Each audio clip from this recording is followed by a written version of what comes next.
What's going on, guys? Bingo here. I'm with the Duel Factory for the first episode of X2 Drop in the year 2021.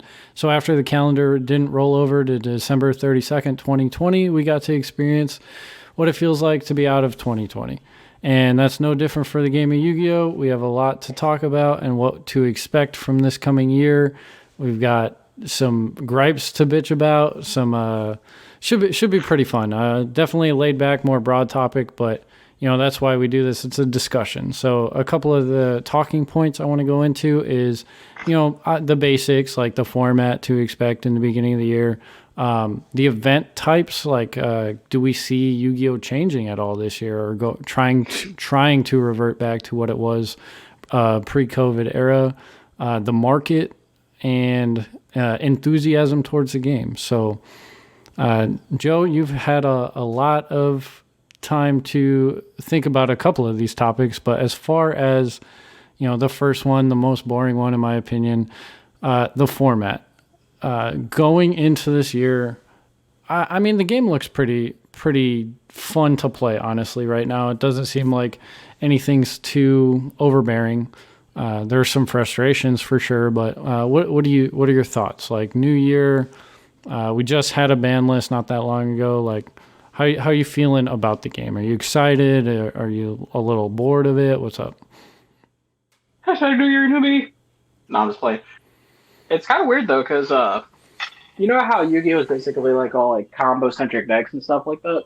Yeah, it's kind of super weird because like we're kind of regressing backwards in terms of what's actually going on. Because like trap cards are like randomly good again, so that's mildly scary. Because like a lot of the good combo decks, like they just do like VFD, right? Unless you're Dryton, you can do more than VFD. But like VFD does nothing against trap cards, so people are just playing them again. They're like cutting hand trap count. It's a really weird time, especially like because the best deck of the format is still a combo deck essentially. What would you say the best deck of the format is? Oh, Dryton by far. Yeah. That deck can do anything. So, it's interesting to say like the format's regressing, but I mean, isn't that kind of what we wanted? Before the ban list, it was kind of frustrating to play.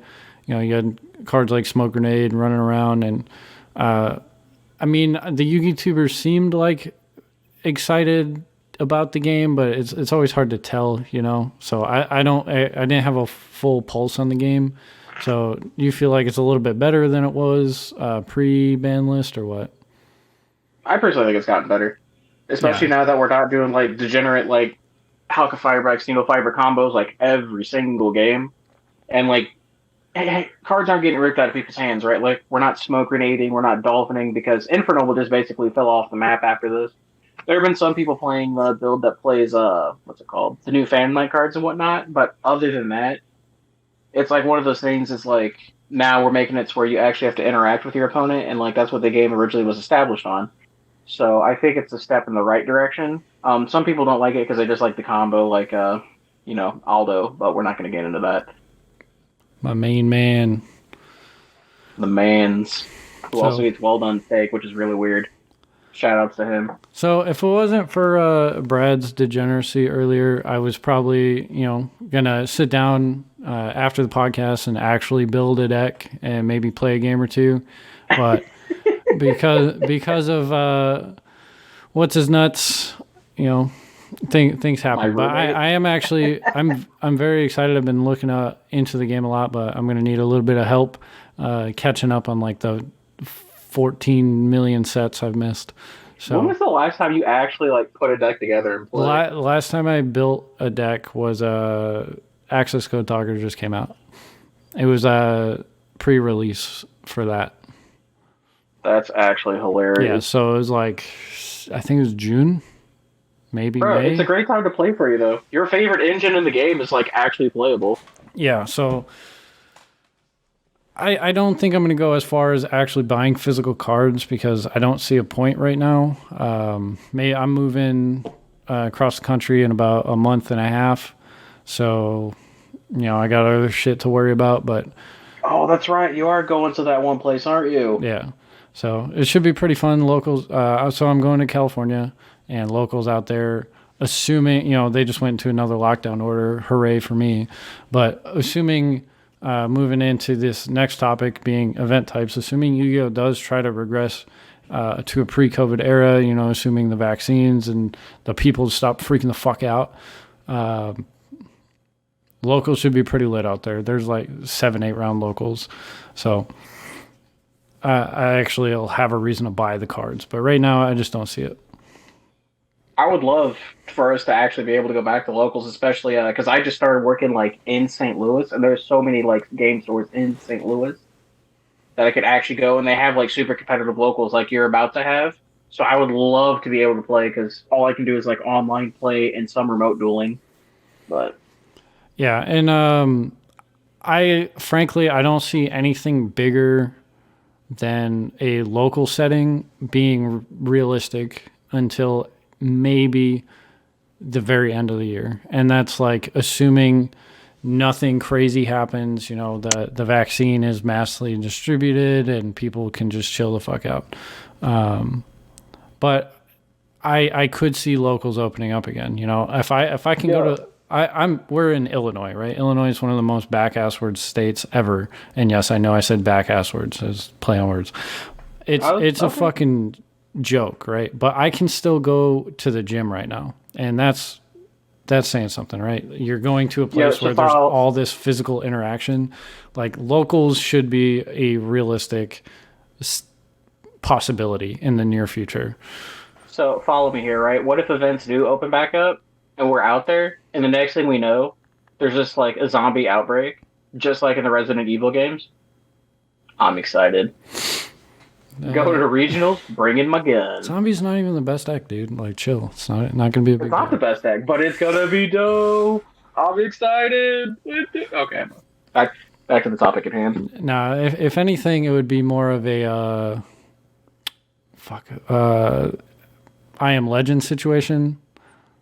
the vaccine. Yeah, the vaccine causes the zombies or whatever the plot line of that movie was. I think that's pretty fitting.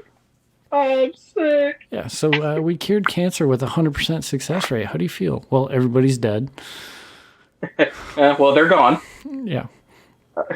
They can only come out during the nighttime, and they eat people. So, still on the topic of events, do you think there's actually going to be effort put in towards this remote duel sanctioned events from Konami, or do you think it's just like them trying to appease? Because like Yu-Gi-Oh really it makes a good amount of money for Konami, but like you got to look at that big ass company and all the IPs they have and everything. Like how much money have they really lost from? I don't know, man. It's kind of hard to tell. Because I feel like they're printing less, and they're all their products are pretty much selling at what they expect, right? They're not missing out on any money, so they don't care about the shops that have all this product that doesn't move, right? Right. So, but it's weird too. Oh, go ahead. Go ahead. No. So, like, an example of what you're talking about is because they just had not too long ago the Yu-Gi-Oh! Remote Duel Extravaganza. Yeah. And if I heard it right, and I was listening to the stories, I think like people were up to like 4 a.m. playing the main event simply because there were too many players and the servers couldn't handle it. So like, what were they using? I think like they're genuinely. Were they using Discord or? Yeah, I think so. And like they were genuinely like putting like effort into like actually like putting like a massive like organized event. They just simply didn't have the capacity for what it was doing because. They had like, I think it was like 200 participants in the main event, or maybe more, I don't even know. And people were in their matches and they were playing, but then people would want to spectate like you would at like a regular regional or a YCS level event. Yeah, you just jump in the chat. Like, that'd be pretty cool. Yeah, but so many people were jumping in that it was like crashing the games and stuff like that, and that's what took forever. Like, I think every round took like 2.5 hours. So I generally hope like they actually put like a little effort behind it and maybe like, I don't know, build something past Discord for like the actual like remote duel setups and stuff like that that can actually handle that many people. All right, pause. But, like, you actually expect Konami to build a separate program to host these events? I don't expect them to do anything because I already know. I'm hoping. Now there's a big. what I would love to see is Konami actually like put money into running their Discord, because I mean you can get stronger support for your server, right? That's just expected. Yeah, you can boost it, but the problem is I don't think they're going to put that type of investment in it. Yeah. One like that sounds like a great event, and I think it'd be pretty cool to be in the chat and like look at bouncing around the top tables. You're like, all right, this game's over. Let me go check another one. Like, I'm not even playing, but I want to watch. The problem with these kind of events is how do they expect a regional type event to happen? I don't think it's feasible. I think it's just these one-off events from Konami, because you can't expect Top Cut Games to put together this thing where there's no SOEs or SOPs set in place on like, hey, if you want to host a remote duel regional, here's the steps in place. Like, that's not established, and I don't think Konami is going to put the effort into doing that. So I think it's completely feasible. The problem is, as you were saying, I don't think the actual company would put the time in or put the effort for something like that, because, like you said, they make money elsewhere.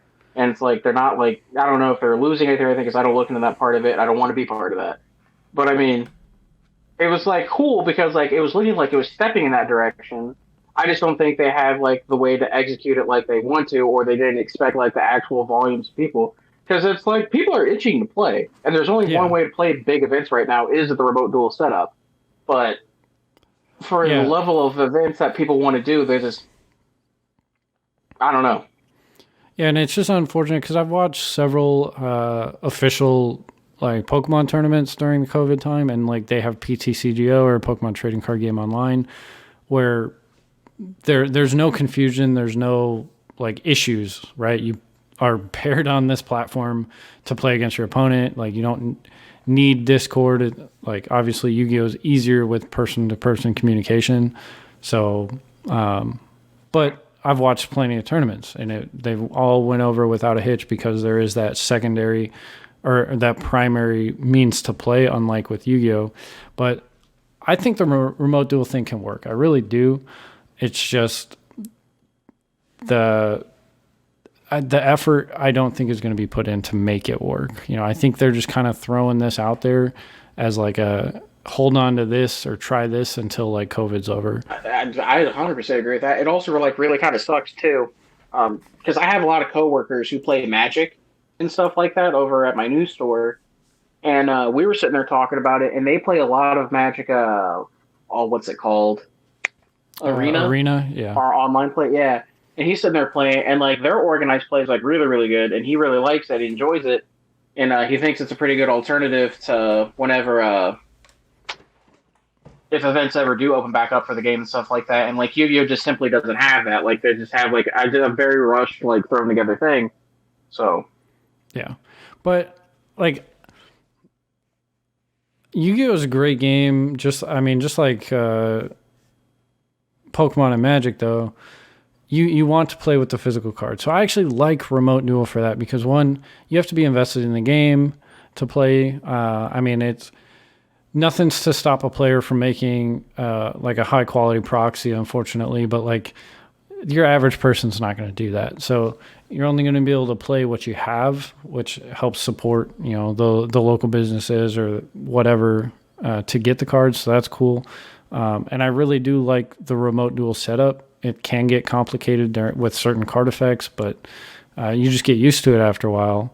But I think the point is, like, we just want locals to open up again. Like that's the step one, and I'll be happy with that if that happens in 2021. Because you bring up a good point. I would have never thought of the high quality proxies. I just go by the honor system, but that's a really good point. But I mean, like if you ever go on to fucking Etsy or the place, like the actual people that make these proxies, like some of them look fucking amazing.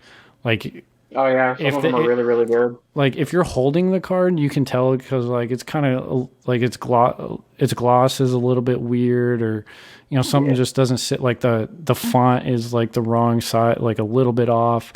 But like if you're over a top down webcam view, you're not gonna be able to fucking tell. Oh no, not at all. Not unless you got that new AK camera.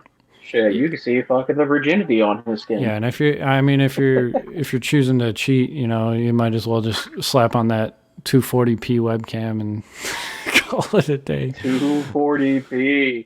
We're looking at pixels, not cards, my guy. Yeah. This is pod racing. Hey, what card is that in your middle Monster Zone? Yeah, I don't have a card in my Monster Zone. What are you talking about?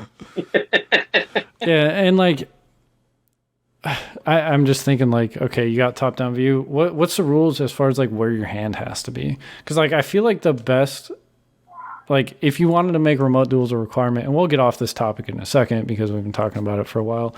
Like you should have a webcam facing your person for like chest up, and then a webcam facing down for the mat. But that's a lot to ask for a regular person. Oh yeah, no, for sure. I think like when they do like the extravaganza and stuff like that, I think your hands have to be visible within the actual camera range. It's kind of weird though because most of them are doing top-down view, so it's kind of hard to like not reveal your hand to your opponent. So I think they have like a little leeway with it too, but I'm not entirely sure exactly what the rules are specifically for your actual camera setting. I'd be playing like I'm at the fucking poker table, just like lay my cards down and like tilt them up a little bit. I'm trying to think of you ever seen the movie Rounders? When Johnny Chan sits down, I'm picturing you holding your hand like that, just throwing chips at the table. Yeah. And your opponent's like, this is Yu-Gi-Oh! He's like, oh, like shit, my bad. I'd play spell counters specifically just so I could like throw some form of like a token on the field. Like, look at it. Your opponent activates like, here, we'll throw one out for you. Your opponent activates Engage, right? Yeah. And you just throw, well, I have 2 pairs of mistakes, so I win. And your opponent's like, what are you doing? What? Fucking game over. Scoop it up. All right. So moving past the events, what we want or expect from Yu-Gi-Oh events this year, the market. So 2020 was an absolute nightmare for the Yu-Gi-Oh market. The first round of stimulus checks just literally broke the market. Say it right. The first round of Trump bucks. Yeah, first round of Trump bucks literally broke the market. Like things were out of control, and not just like meta relevant. Everything you can think of, aka Black Garden, got bought out at some point. Multiple times. We're not gonna don't reveal. We're not revealing anything. Just know it was hilarious, and I appreciated it. Yeah. Thankfully, that didn't happen too much that second go around, or at least according to Joe. But well, yeah, bro, Papa Trump only gave us half the amount of Trump bucks this time. The market isn't just how much things cost, right? It's how are you getting these cards? Because if anyone has ordered a lot of cards over the past few months, like you've probably experienced, or not even just cards, fucking anything. I ordered something back in the beginning of November, and I'm not supposed to get it till the end of or the middle of January because some bullshit. You ordered iPhone 12 Pro, didn't you? No. I'm sticking with my 11. I didn't even want to get the 11. It's just I had to because I switched carriers. Anyways, getting the cards you want can potentially be an issue because Joe, for example, has, what'd you say, over $300 in the mail that should be at your house and is quote unquote delivered. Right, so let me hear the story. Here's a fun little story. So I pre-ordered some stuff from Genesis Impact because I had, some extra money from work through fame points and stuff like that. So whatever. I was like, cool, I can order some stuff that I want. Allegedly, 1, I've been waiting for about 3.5 weeks now. 2, on Thursday, because we're recording this a couple days after I found this out, it said it was delivered to my house and it's nowhere to be fucking found. It's just gone. Vamoose. Adios. See you later. So what do you do? Well, I contacted the guy on TCG Player, and I'm gonna have to go to my post office tomorrow. And if it's not there, I guess we have to figure it out from there. But it's looking like I'm an awful lot out of no cards and no money. Yeah, and so COVID-19 sucks. Yeah, and you weren't ordering, like, obviously that was within the country. And I always try to buy. I try to buy somewhat local, like in Indiana, Chicago, but it's not always reasonable. So, do you know where the cards were coming from? I think the tracking said they were coming from New Jersey.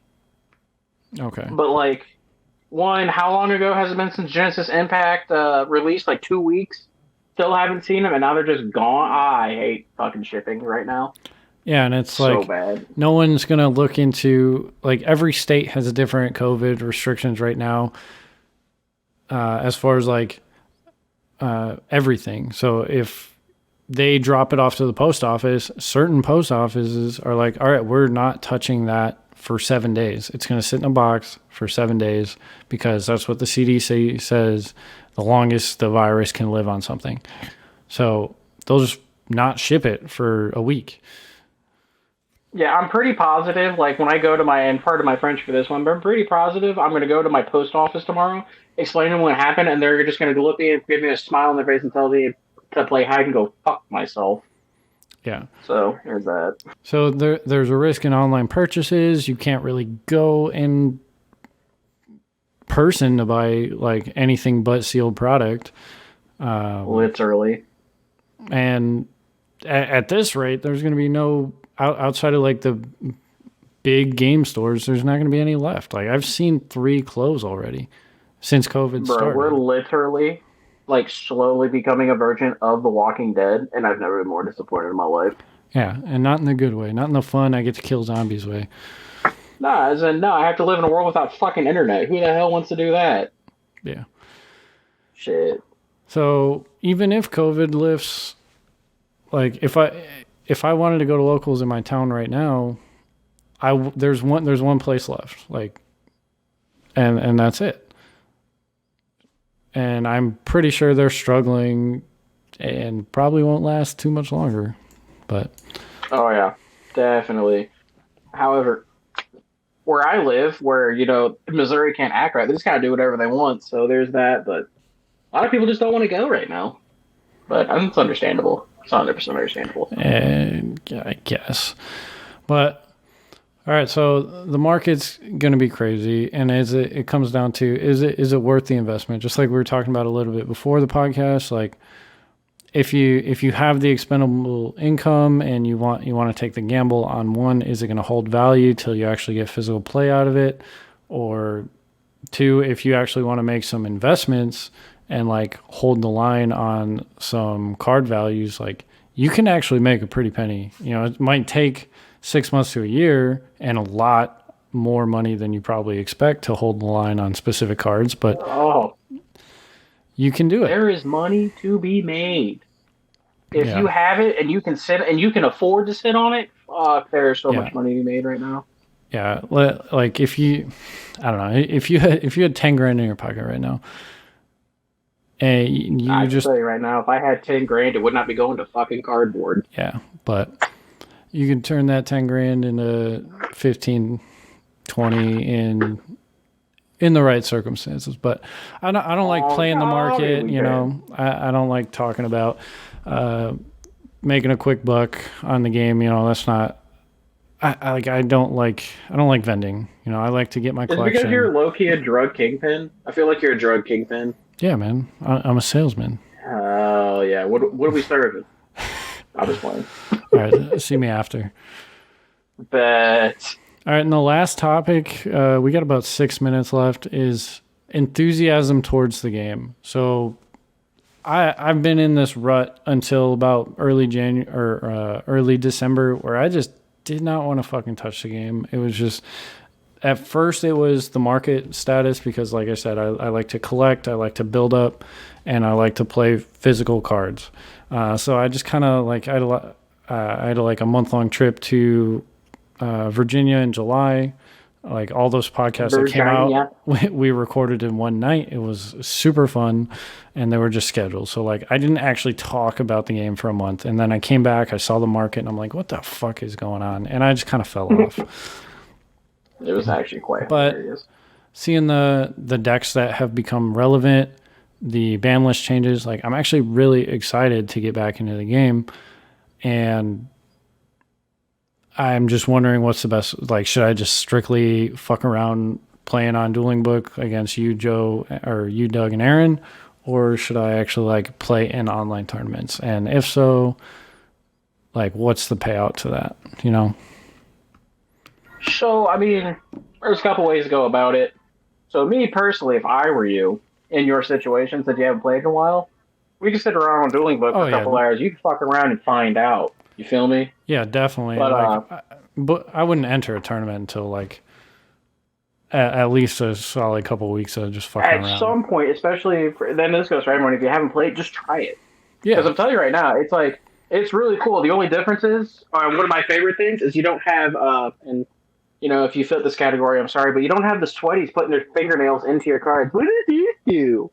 Kind of like it. It's nice. Yeah, reach across the table and tap your card. Like, the fuck you touching my like? That's worth more than your life to me. Remember that time I dropped one of my ulti Veilers on someone and they did that to me and I was ready to flip the table? Did they dent it? Veilers. No, Veilers made of like tissue paper. Like that's how fucking. He's like, oh my god, is that an ulti Veiler? And he just put his fucking paw on it. I was so pissed. Oh my god. But how are you feeling about the game? You excited for this year, or you have no idea just holding steady? It's so exciting that one, if you actually play the game, you actually have to interact with your opponent again because trap cards are randomly good, like I said at the beginning. But I'm hoping, especially with everything that's going on and some of the enthusiasm I see, because people are just itching to play. Like everyone I talk to, like outside of this group that I talk to, or like Twitch streams or anything like that, people are just itching to play and they just want to know when. So there's a lot of like enthusiasm to get back to actually playing, whether it's just on a local level or if we actually get events back and stuff like that. But when every group is, or everyone in the group is just excited to actually go back and playing tabletop, you know it's going to be a good time. And there's going to be some crazy stuff that we probably haven't seen people playing because, you know, there's not as many people experimenting or trying to figure out decks and stuff like that because there's no actual tabletop, or they're just keeping it to themselves because there's nowhere to actually play it. Yeah, I want to know when we actually see it. How many people are just like crafting like just some jumbled mess of cards like on Dueling Book doing test hands and like, oh, this is insane. I can't wait to take this to locals. Event back, I'm fully expecting wild. 25 players, 25 different combos in every single section of the room, and it's going to be so sick. Sick. So looking back to, I think it was around March or late February when we had Dom on the podcast talking about the game and how it was super exciting. You know, we had the revision of Master Rule 4. We had a lot of cool products coming out. We had the ban list. Like, it was a super exciting time. Like, I'm kind of like back at that level where I want to play, and I'm just excited to see what the game has to offer. It's just, are we going to be able to take advantage of it? Or is it just going to be like, I don't like saying a waste of time with a hobby, right? Because any time spent that you enjoy isn't a waste of time. But are you going to be putting all this effort to the point where you're not really going to be able to get what you want out of it? We're going to find out. I just know I'm just tired of waiting. You know what I mean? Yeah, and I think everybody is going to be at that point. Like, not just for Yu-Gi-Oh! I think the United States, give it a couple more months tops, and everyone's just going to be like, fuck it, I don't even care anymore. Like, I need to live my life. I think if everyone could act like an adult for, I don't know, 4 weeks straight, we might be in a better spot. Like, no, it's like that fucking, baby. It's like that Shrek meme with Donkey. It's like, can you act like an adult for 5 minutes? Donkey! So, all right, well, I mean, we're running out of time. Joe, you got any last minute thoughts on the topic or anything you want to say? Yeah, I do, actually. The next person to send me a fucking meme of Kaiba getting laid out with a Twisted Tea can, I am going to find you. I've had that sent to me at least 6 times. I get it. So anybody that wants to send him that meme, it's twitter.com. What's your handle, like at the Duel Factory, I'm assuming? Yep. Yeah. So send it to him there. That's the first thing I'm going to do after I get off this. So mildly upsetting. Oh, and as always, Doug has no sauce. Piccolo, you have no sauce. No. Hey. So, guys, if you did enjoy this week's episode of X2 Drop, please check us out again next week. Ideally, we do this every single week. Sometimes things happen. I'm getting ready to move. But if you have a topic that you want to hear us talk about in detail, please shoot us a message on Twitter or YouTube, youtube.com/bingohd, or same thing on Twitter. And guys, I got nothing else, so I guess I'll see you back here next week. Okay, bye.